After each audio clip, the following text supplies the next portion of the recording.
What's up, bros? We are here with Aude Guivarc'h of, tell me the company that you're with again? Moment Factory. Okay, so we just finished your presentation, and I've got to say, the work is incredible. It looks so good, and the ways you guys are creating this stuff is really, really innovative. So in your presentation, you were using the Magic Leap.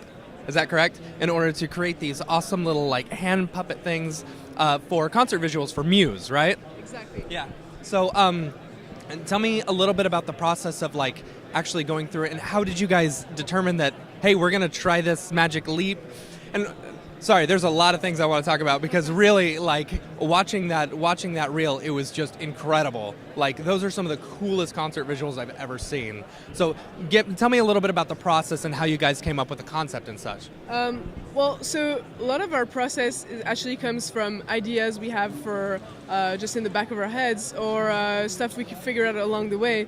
And for this mocap hand thing, it's mostly a collaborative effort of the directors and the interactive designers that have been thinking about doing stuff with motion capture and never really got down to making that happen. So a lot of the stuff that we think about is either something that we've been wanting to do for a long time or something that just makes sense right away. And with talking with the artists and talking with the directors, it's just like a big collaborative effort of creativity. And what was really fun with this hand stuff is that I came in a bit later in the process where the design phase was already done, and they had already tested that Touch Designer with like these 4 points kind of string worked really well to simulate kind of like this puppet, wiry, reactive to motion kind of thing.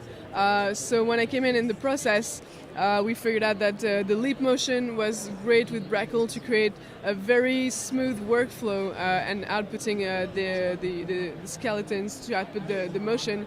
And it was a really fun way to output stuff quickly, to do back and forth with the interactive team and get this workflow to line up perfectly, because most of the stuff we do, usually we've never done it before. So it's not only workshopping, but it's actually doing production at the same time. And that's what also happens with a lot of simply the content that we do.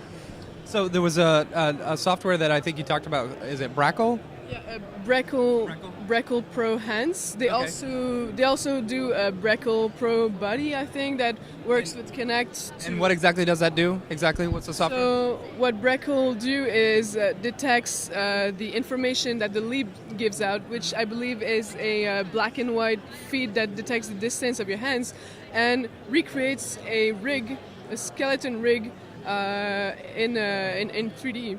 So you don't actually have to go through and rig the whole thing yourself?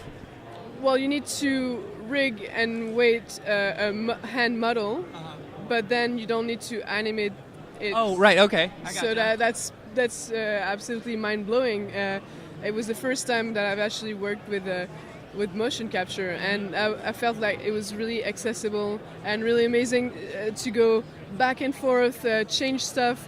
I did like 50 iterations of my choreographies and being able to test out, and again going back and forth with the CG workflow and the interactive workflow. That was really fascinating. Yeah. And I was going to say, if that's your first time doing mocap stuff, you've freaking nailed it. It looks really good. Yeah, we're all super stoked with that piece. Everyone was over the moon with it, and it was super powerful with its simplicity. At the end, it's just hands with strings controlling the musicians, but So let me ask you this: did the musicians have like cues to be in a certain spot? Because I saw as the hands were going, you've got strings coming along, and it looked like it's like dragging the people a certain way. So did they have to have cues, or was there some sort of like real-time interactiveness where?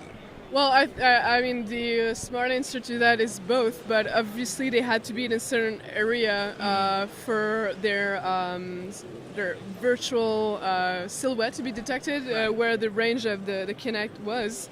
But, I mean, actually it wasn't that much scripted. They had already like their own little routine of running back and forth across the stage, Matthew Bellamy, the guitarist and the bassist. So they would just have like this they would know that they should be at this point at this specific time in the song. But it worked for a kind of a decent range of motion.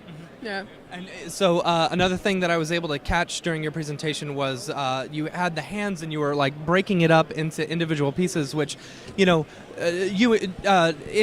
in Cinema 4D, uses the MoGraph stuff, but like that was being able to use the fall-offs like that. It was absolutely gorgeous in the way that it looked, but it seemed like, it's a simple application that actually ended up looking really pretty. Yeah. No, well, thanks. Just a comment, I guess. That little. It took me like one night to make that, and the entire process of working on a rock show is that you get changes all the time, and you gotta be quick on your feet. So like the whole workflow with C4D is so cool that you can know how to find solutions pretty fast, and you can also workshop it really fast as well. Yeah, awesome. Thank you so much. If people want to find you online or anything, do you have an online presence where they can reach you? Yeah, I mean, I'm on Facebook and Twitter and Instagram and all that stuff, but you can always email me if you have questions at aude@momentfactory.com. Thank you so much. All right, more to come on the Siggraph 2017 floor.